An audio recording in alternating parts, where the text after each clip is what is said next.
اعوذ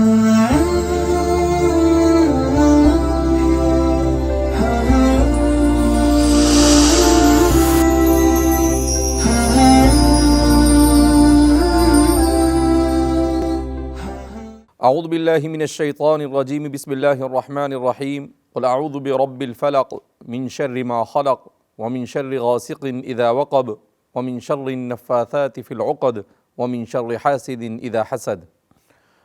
قرآن کریم کی یہ سورہ مبارکہ اور اس کے بعد والی سورت قل اعوذ برب الناس، یہ دونوں صورتیں ایک ساتھ نازل ہوئی۔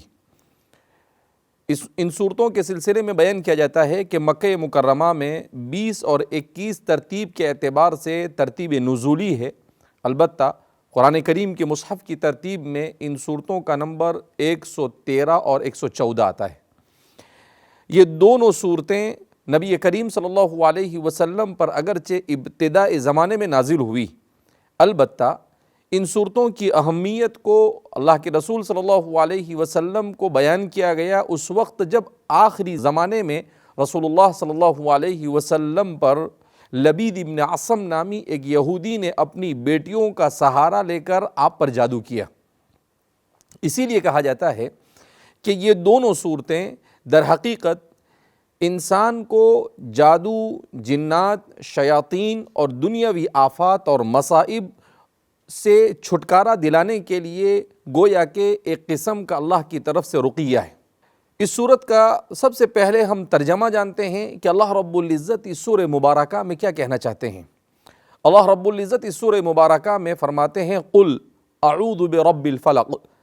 آپ کہیے اے محمد عربی صلی اللہ علیہ وسلم اعوذ برب الفلق،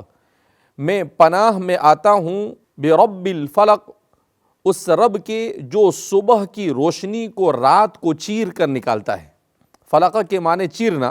اور چونکہ صبح کی روشنی رات کی تاریکی کو چیر کر نکلتی ہے، اس مناسبت سے اللہ رب العزت کے ایک وصف کے طور پر فالق الاصباح کہہ کر اللہ کو بیان کیا گیا کہ وہ رات کی تاریکی کو چیر کر اس سے صبح کو نمودار کرتا ہے۔ قل اعوذ برب الفلق من شر ما خلق، اور میں پناہ میں آتا ہوں اللہ کی مخلوق کے شر سے۔ اس کا لفظی ترجمہ اس طرح سے ہو سکتا ہے میں پناہ میں آتا ہوں شر سے اس چیز کے جس کو اللہ نے پیدا کیا، یعنی اللہ کی تمام مخلوق کے شر سے اللہ میں تیری پناہ میں آتا ہوں۔ اس کے بعد آگے اللہ فرماتے ہیں وَمِن شَرِّ غَاسِقٍ اِذَا وَقَبَ، اور میں پناہ میں آتا ہوں رات کے اندھیرے اور اس کی تاریکی کے جب وہ سمٹ جاتی ہے، یعنی جب رات اپنے اندھیرے کے ساتھ دنیا پر چھا جاتی ہے اور تاریکی دنیا میں ہو جاتی ہے، تو رات کی تاریکی اور اس کے اندھیرے سے پناہ مانگی گئی۔ اس کے بعد آگے اللہ رب العزت فرماتے ہیں وَمِن شَرِّ النَّفَّاثَاتِ فِي الْعُقَدِ، اور میں پناہ مانگتا ہوں، اللہ کی پناہ میں آتا ہوں من شر النفاثات فی العقد، گروہوں میں عورتوں کے پھونک مارنے والی عورتوں کے شر سے۔ وَمِن شَرِّ النَّفَّاثَاتِ فِي الْعُقَدِ وَمِن شَرِّ حَاسِدٍ اِذَا حَسَد، اور حسد کرنے والے کے حسد کے شر سے جب وہ حسد کرے۔ اس دنیا میں چونکہ انسان کو اللہ رب العزت نے اس طور پر بھیجا ہے کہ وہ اس دنیا میں رہ کر اسباب کو اختیار کرتا ہے، اور اس دنیا میں ہر قسم کے اسباب اس کے اوپر اثر انداز ہو سکتے ہیں، لہذا یہاں پر اس بات کو سمجھنا بہت ضروری ہے کہ رسول اللہ صلی اللہ علیہ وسلم پر جادو کیا گیا، اس جادو کی وجہ کیا تھی، اور کیا نبی پر جادو کا اثر ہو سکتا ہے یا نہیں، اور جادو کی حقیقت کیا ہے۔ اللہ کے رسول صلی اللہ علیہ وسلم پر جادو کیا، اور جادو کرنے والا لبید ابن عصم تھا، یہ در حقیقت منافق تھا، اور بعض حضرات کا کہنا ہے کہ یہودی تھا، البتہ یہ منافقین کا حلیف تھا۔ یہ مدینہ منورہ میں رہتا تھا۔ اللہ کے رسول صلی اللہ علیہ وسلم کو یہود اللہ کے رسول صلی اللہ علیہ وسلم سے حسد کرتے تھے۔ اب حسد کرنے والا جب یہ دیکھتا ہے کہ وہ طاقت کے بلبوتے پر کسی پر غالب نہیں آ سکتا ہے، تو پھر وہ آخری درجے میں سحر اور جادو کے ہتھ کنڈے کو استعمال کرتا ہے۔ رسول اللہ صلی اللہ علیہ وسلم کے گھر میں ایک چھوٹے سے بچے تھے جو حضور کی خدمت کرتے تھے۔ ان کو کسی طریقے سے بہلا پھسلا کر اس ملعون نے اللہ کے رسول صلی اللہ علیہ وسلم کے بال اور آپ صلی اللہ علیہ وسلم جس سے کنگا کرتے تھے اس کے کچھ دانت حاصل کر لیے، اور پھر اس کے بعد اسے کچھ دھاگے میں یا اس کو ٹاٹ میں اور پھر اس کو کھجور کے پھل میں اس نے رکھا، اور رکھنے کے بعد ایک کنویں میں ایک پتھر کے نیچے رکھ کر اس پر منتر کر کر رسول اللہ صلی اللہ علیہ وسلم پر جادو کیا۔ اللہ کے رسول صلی اللہ علیہ وسلم اس پورے واقعے کو اس طور پر بیان کرتے ہیں کہ ام المؤمنین عائشہ صدیقہ رضی اللہ تعالیٰ عنہ فرماتی ہے کہ اللہ کے رسول صلی اللہ علیہ وسلم جب بیمار ہوئے ایک موقع پر اپنے مرض الموت سے پہلے، تو کبھی کبھی دنیاوی کوئی چیز بھول جاتے تھے، وحی وغیرہ یا شریعت کی کسی چیز کو نہیں بھولتے تھے، مگر دنیاوی کسی چیز کو آپ بھول جاتے تھے۔ آپ کو ایسا لگتا تھا کہ میں نے یہ کر لیا ہے، مگر آپ نے وہ کام نہیں کیا ہوتا تھا، تو آپ صلی اللہ علیہ وسلم تھوڑا سا بے چینی میں مبتلا تھے۔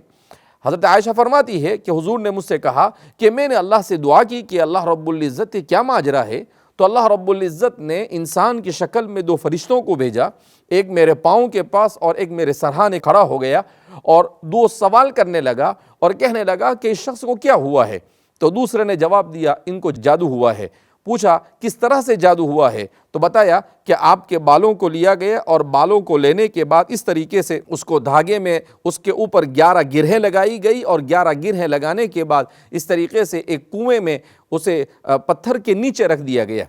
آپ صلی اللہ علیہ وسلم کو پوری تفصیلات بتلائی گئی۔ آپ صلی اللہ علیہ وسلم خود اس کنویں کے پاس تشریف لے گئے اور اس پتھر کے نیچے سے ان بالوں کو نکالا، اس میں ان بالوں میں 11 گرہیں لگانے کے ساتھ ساتھ اس میں سوئی وغیرہ بھی رکھی گئی تھی، آپ نے اسے نکالا۔ اس سورہ مبارکہ اور اس کے بعد والی سورت اس طریقے سے یہ 11 آیتیں ہیں، اس میں 11 گرہیں لگائی گئی تھی، تو ہر آیت کو پڑھتے تھے اور اس کی گرہ کو کھولتے جاتے تھے، جیسے جیسے گرہ کو کھولتے تھے آپ صلی اللہ علیہ وسلم کو افاقہ ہوتا چلا جاتا تھا۔ اس طریقے سے ان دونوں صورتوں کے ذریعے سے رسول اللہ صلی اللہ علیہ وسلم پر کیے گئے جادو کو توڑا گیا۔ تو اس لیے مسلمان جو ہمارے زمانے میں بڑا پریشان رہتا ہے اور کسی نہ کسی طریقے سے وہ جادو وغیرہ سے ڈر کر اس کے اور اس کے سرہانے جاتا ہے، بابا اور عجیب و غریب قسم کے ڈھٹنگ کرتا ہے، اسے یہ سمجھنا چاہیے کہ اللہ رب العزت نے انسان کو ان تمام چیزوں سے بچنے کے لیے بھی اپنی کتاب میں علاج بیان کیا ہے۔ انسان ان تمام چیزوں کو کرنے کے بجائے اسی رقیے کو استعمال کیا کرے۔ اسی لیے حضرات صحابہ کرام رضوان اللہ تعالیٰ عنہم اجمعین فرماتے ہیں کہ نبی کریم صلی اللہ علیہ وسلم نے ارشاد فرمایا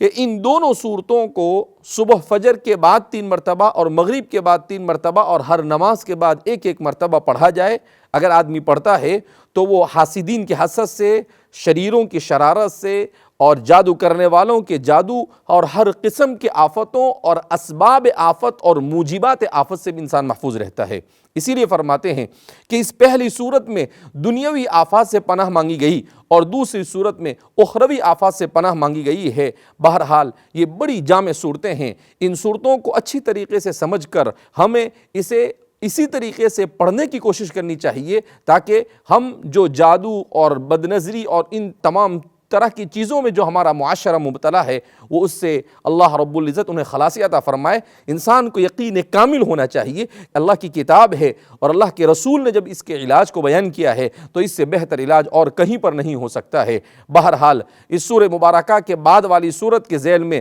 اور کچھ باتیں اس کے سلسلے میں ذکر کی جائے گی۔ اللہ رب العزت ہمیں ہر قسم کے جادو اور ہر قسم کے حاسدین کے حسد سے ہماری حفاظت فرمائے، اور اللہ رب العزت ہمیں شرعی رقیے اور شریعت نے جو علاج روحانی علاج کا طریقہ بیان کیا ہے اسی کے مطابق ہمیں عمل کرنے کی توفیق مرحمت فرمائے اور ہر قسم کے خرافات سے ہماری حفاظت فرمائے۔ والسلام علیکم ورحمۃ اللہ وبرکاتہ۔